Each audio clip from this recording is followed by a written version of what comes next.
Penaklukan kota Mekah, atau yang lebih sering kita dengar dengan Fathul Makkah, adalah salah satu peristiwa yang sangat bersejarah dalam perjalanan dakwah Rasulullah SAW dalam menyebarkan Islam di seluruh Jazirah Arab. Peristiwa ini dilatar belakangi karena dilanggarnya suatu perjanjian antara kaum muslimin dan juga kaum kafir Quraisy pada tahun 6 Hijriah. Pada saat itu, Rasulullah SAW berniat melakukan umrah bersama para sahabat ke Tanah Al-Haram atau Mekah yang saat itu dikuasai oleh kaum kafir Quraisy. Sehingga pada saat itu kaum kafir Quraisy mencoba melakukan berbagai bentuk penghadangan agar Rasulullah dan para sahabat tidak menginjakkan kakinya di kota Mekah. Dan Rasulullah SAW dan para sahabat pada saat itu berniat sampai ke kota Mekah tanpa adanya pertumpahan darah. Sehingga Rasulullah dan para sahabat mencari jalan mencoba menghindar dari segala bentuk penghadangan yang dilakukan oleh kaum kafir Quraisy tadi. Hingga akhirnya Rasulullah dan para sahabat sampailah di suatu tempat yang bernama Saniyatil Marwah. Dan pada saat itu juga kaum kafir Quraisy mengutus Suhail bin Amr untuk melakukan perundingan kepada kaum muslimin agar Rasulullah SAW dan kaum muslimin pada saat itu kembali ke Madinah dan mengurungkan niat mereka untuk melaksanakan umrah di kota Mekah. Dan dilakukanlah perundingan antara Suhail dan kaum muslimin hingga keluarlah 4 poin perjanjian yang lebih sering kita dengar dengan nama perjanjian Hudaybiyah. Poin 1 perjanjian ini berisikan bahwa Rasulullah SAW dan kaum muslimin yang kurang lebih saat itu berjumlah 1.500 orang harus pulang ke Madinah saat itu juga, dan tidak ada yang boleh masuk satupun ke kota Mekah. Poin kedua, tidak ada gencatan senjata selama 10 tahun antara kedua pihak. Semua orang merasa aman dan saling menahan diri. Poin ketiga, setiap kabilah bebas memasuki pihak mana saja, dan kabilah manapun yang memasuki suatu pihak, maka dia bagian dari pihak itu secara keseluruhan. Dan segala bentuk kejahatan atau kezaliman yang dilakukan kepada suatu kabilah, maka secara tidak langsung itu merupakan suatu kezaliman atau kejahatan yang dilakukan kepada pihak itu secara keseluruhan. Poin 4, siapa saja yang mendatangi Rasulullah SAW dari pihak kaum Quraisy tanpa seizin dari walinya, maka ia harus dipulangkan. Namun jika yang datang kepada mereka dari pihak Rasulullah SAW, maka dia tidak dipulangkan kepada Rasulullah SAW. Maka sesuai poin perjanjian nomor 3, beberapa kabilah masuk ke pihak Rasulullah SAW dan para sahabat, dan beberapa kabilah masuk kepada pihak kaum kafir Quraisy. Dalam hal ini, kabilah Bani Bakir masuk ke pihak Quraisy dan kabilah Khuza'ah masuk ke pihak kaum muslimin. Karena memang Bani Khuza'ah sejak dulu sebelum Rasulullah SAW lahir, mereka adalah sekutu dari Bani Hashim. Masuknya kedua kabilah ini pada pihak yang berbeda, tak lain memang karena ingin merasa aman dari kabilah yang lain. Jika kita lihat lagi sejarah masa lampau, kedua kabilah ini memang terjadi peperangan dan pertikaian yang sangat lama, sehingga mereka masuk kepada pihak yang berbeda agar merasa aman dari pihak yang lainnya. Setelah 2 tahun perjanjian ini berlangsung, pada bulan Sya'ban tahun 8 Hijriah, yang mana ini adalah awal mula perjanjian ini dilanggar dan merupakan gerbang dari penaklukan kota Mekah. Pelanggaran ini dilakukan oleh Naufal bin Muawiyah bersama beberapa orang dari Bani Bakir yang menyerang kabilah Khuza'ah pada malam hari di sebuah mata air yang bernama Al-Watir. Kemudian terjadilah gesekan pertempuran yang sengit dan menewaskan beberapa orang dari Bani Khuza'ah, sehingga beberapa orang yang lain mundur hingga ke Tanah Al-Haram dan akhirnya masuk dan berlindung di rumah kerabat mereka yang bernama Budail bin Warqa Al-Khuzai. Kemudian singkat cerita, mereka mengutus Amr bin Salim Al-Khuzai untuk mengadukan peristiwa malam itu kepada Rasulullah SAW di Madinah. Penyerangan malam itu sejatinya tidak berisikan Bani Bakir saja, namun juga kaum kafir Quraisy yang menyuplai beberapa pejuang dan juga senjata. Kemudian berangkatlah Amr bin Salim ke Madinah guna mengadukan peristiwa ini kepada Rasulullah SAW. Setibanya di Madinah dan mengatakan kepada Rasulullah SAW bersabda, "Engkau telah ditolong wahai Amr bin Salim." Lalu muncullah awan mendung di atas langit dan beliau kembali bersabda, "Sesungguhnya awan ini akan mengawali kemenangan Bani Ka'ab." Kemudian Budail bin Warqa Al-Khuzai menyusul ke Madinah dan melaporkan jumlah korban yang ada pada pihak Bani Khuza'ah dan sokongan penuh dari kaum kafir Quraisy kepada Bani Bakir pada penyerangan malam itu. Itu adalah kisah yang melatar belakangi penaklukan kota Mekah pada 8 Hijriah. Setelah kedatangan Amr bin Salim dan Budayy bin Warqa al-Khuzai pada Rasulullah SAW guna melaporkan penyerangan terhadap kabilah mereka, maka masyarakat Madinah mulai yakin bahwa perjanjian telah dilanggar dan penaklukan akan segera dilakukan. Kemudian Rasulullah SAW menyuruh kaum muslimin untuk bersiap-siap dan beliau bersabda, "Ya Allah, butakanlah penglihatan kaum Quraisy dan tulikanlah pendengaran mereka dari mendengar berita sehingga kami dapat menyerang tiba-tiba ke negeri mereka." Untuk merahasiakan penyerangan ini, Rasulullah memerintahkan Abu Qatadah dan beberapa personel untuk pergi ke pedalaman Idam, sebuah tempat yang berjarak 3 mil dari Madinah. Pengiriman ini terjadi pada awal-awal bulan Ramadan dan berfungsi sebagai pengalih perhatian agar mereka mengira Rasulullah SAW pergi ke tempat tersebut. Namun Hatib bin Abi Balta'ah, salah seorang sahabat Rasulullah SAW yang mulia dan salah seorang pejuang pada perang Badar, menulis surat kepada kaum Quraisy di Mekah perihal kedatangan Rasulullah SAW. Surat itu dikirim melalui seorang wanita dan kemudian memberinya upah. Wanita itu pun menyembunyikan surat itu di gulungan rambutnya kemudian berangkat menuju kota Mekah. Pada saat yang sama, Rasulullah SAW menerima wahyu akan pengiriman surat tersebut. Kemudian memerintahkan Ali bersama beberapa orang untuk menyergap perempuan tersebut sebelum sampai ke kota Mekah.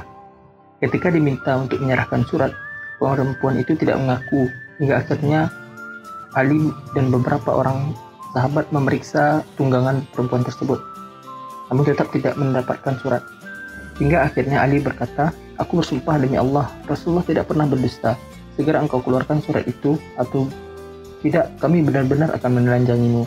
Kemudian perempuan itu berkata, "Kalau begitu berpalinglah."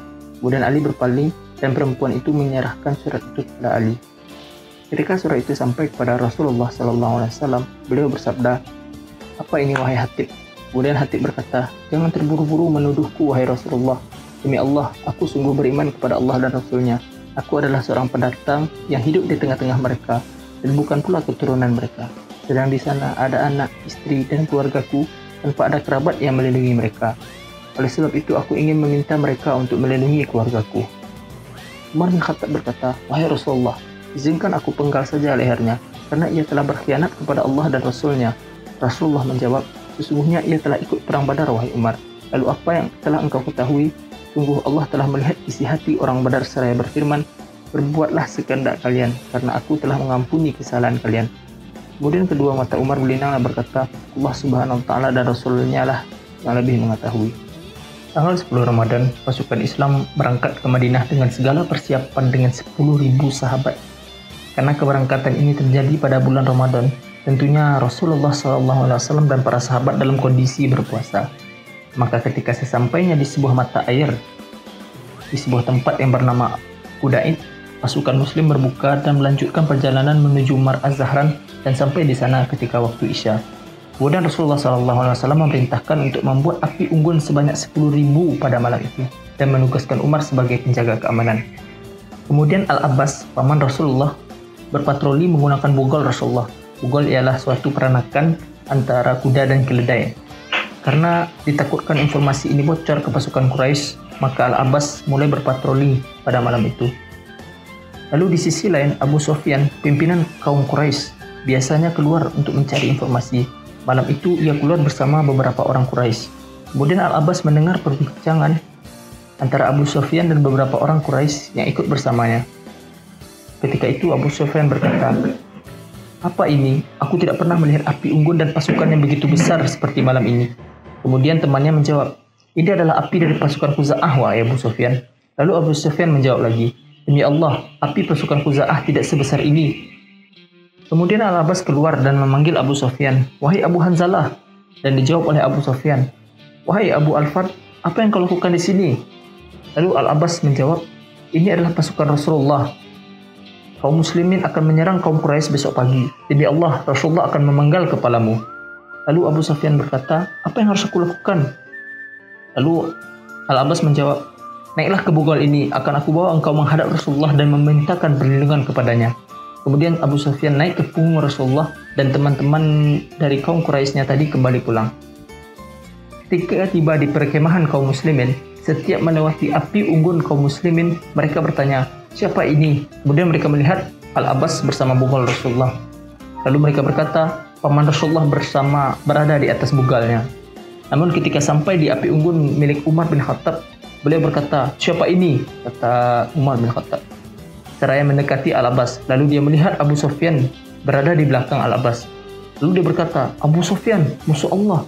Lalu dia berlari menuju Rasulullah. Begitupun Al-Abbas memacu bugalnya menuju tenda Rasulullah. Lalu Umar meminta izin kepada Rasulullah untuk memenggal kepala Abu Sufyan.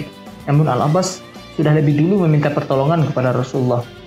Setelah beberapa saat terjadi percekcokan antara Umar dan Al-Abbas, maka Rasulullah SAW menyuruh semua orang pulang pada malam itu ke tenda masing-masing, termasuk Al-Abbas dan Abu Sufyan, dan menyuruhnya datang esok pagi. Esokan paginya, Rasulullah berkata kepada Abu Sufyan, beliau bersabda, wahai Abu Sufyan, bukankah telah tiba saatnya engkau mengetahui bahwa tiada Tuhan yang berhak disembah selain Allah?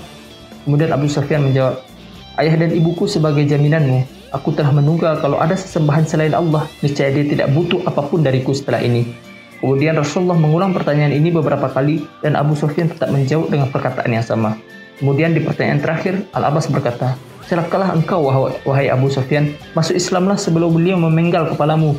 Kemudian Abu Sufyan masuk Islam dan mengucapkan 2 kalimat syahadat.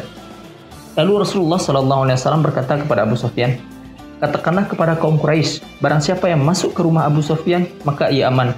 Barang siapa yang menutup pintu rumahnya, maka ia aman, dan barang siapa yang masuk Masjidil Haram, maka ia aman. Kemudian Rasulullah SAW berangkat menuju Mekah dan Abu Sufyan bergegas memperingati kaum Quraisy sesuai yang diperintahkan Rasulullah SAW. Namun, tak sedikit dari mereka yang ingkar, bahkan istrinya sendiri, yaitu Hindun binti Utbah. Tak sedikit pula yang malah pergi keluar dan berdiri di Khandamah, suatu tempat di dekat kota Mekah, untuk menghalau pasukan muslimin agar masuk ke Mekah. Di antara orang-orang ini adalah Ikrimah bin Abu Jahal dan Safwan bin Umayyah. Lalu Rasulullah SAW mulai membagi-bagi kaum muslimin untuk taktik memasuki kota Mekah. Pasukan pertama, yaitu pasukan Khalid bin Walid di sayap kanan bersama beberapa kabilah, beliau memerintahkan untuk masuk ke kota Mekah melalui daratan dan menghabisi siapa saja kaum Quraisy yang mencoba menghalangi mereka. Pasukan kedua adalah pasukan Zubair bin Awam yang berada di sayap kiri. Rasulullah SAW menyerahkan panji kepada beliau dan memerintahkannya untuk masuk melalui dataran tinggi dan menancapkan panji itu di sebuah tempat bernama Al-Hajjun dan tidak beranjak dari sana sampai Rasulullah SAW tiba. Kemudian pasukan terakhir yaitu pasukan Abu Ubaidah bersama para pejalan kaki tanpa perisai masuk langsung ke lembah kota Mekah dan langsung memenuhi kota Mekah. Hari pertama penaklukan, Rasulullah dan para sahabat serta kaum muslimin masuk menuju kota Mekah sesuai arahan dan perintah Rasulullah SAW.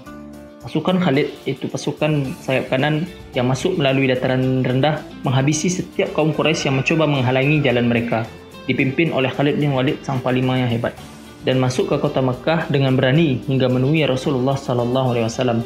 Begitupun pasukan-pasukan yang telah dibagi oleh Rasulullah melaksanakannya sesuai perintah Rasulullah SAW. Ketika sampai di Ka'bah, beliau menuju Hajar Aswad dan mengusapnya, kemudian bertawaf sembari menghancurkan seluruh berhala yang ada di sekitar Ka'bah pada waktu itu. Dan tercatat ada sekitar 360 berhala yang ada di sekitar bangunan Ka'bah. Kemudian beliau memanggil Utsman bin Talhah dan meminta kunci Ka'bah kepada beliau. Setelah itu beliau masuk ke dalam Ka'bah dan membersihkan Ka'bah dari segala bentuk kesyirikan. Kemudian beliau sholat di dalamnya dan bertakbir di setiap sisinya. Setelah itu beliau keluar dari Ka'bah dan berpidato kepada seluruh kaum muslimin dan juga kaum Quraisy yang ada di kota Mekah pada saat itu.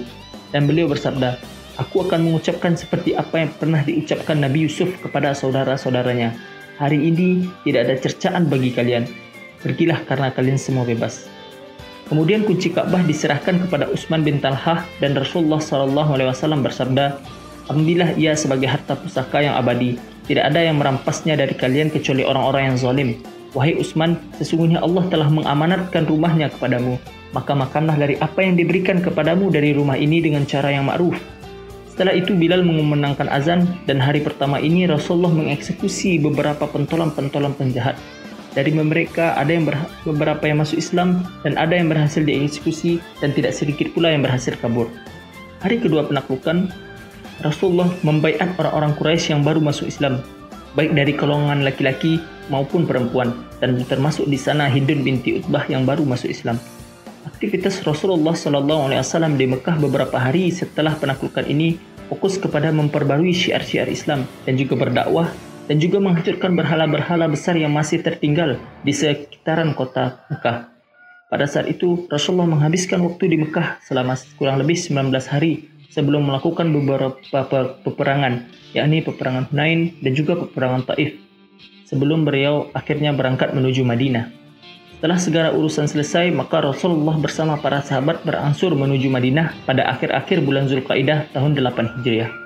Hikmah dari peristiwa penaklukan kota Mekah yang dapat kita ambil ialah ketundukan atau kekalahan kaum Quraisy pada peristiwa ini secara tidak langsung merupakan runtuhnya atau kesudahannya bagi agama paganis yang telah berkembang di seluruh Jazirah Arab. Yang kedua, dengan takluknya kaum Quraisy, maka seluruh Jazirah Arab akan lebih yakin akan keabsahan atau kebenaran yang mutlak dari ajaran yang dibawa oleh Rasulullah SAW. Ketiga, setelah peristiwa ini usai, banyak kabilah-kabilah atau kaum-kaum yang mulai berbondong-bondong masuk Islam. Karena secara tidak langsung, peristiwa ini mendeklarasikan bahwa pasukan Islam saat itu tak terkalahkan dan yang paling kuat se-Jazirah Arab. Karena sejatinya sebelum penaklukan Mekah, banyak peperangan-peperangan yang dilakukan oleh kaum muslimin, baik kepada Yahudi, suku-suku kedalaman, bahkan bangsa Romawi, sehingga tak heran banyak kabilah-kabilah atau kaum-kaum, bahkan penduduk-penduduk dari negeri yang jauh, boleh masuk dan belajar lagi terkait Islam secara menyeluruh. Wallahu a'lam bishawab.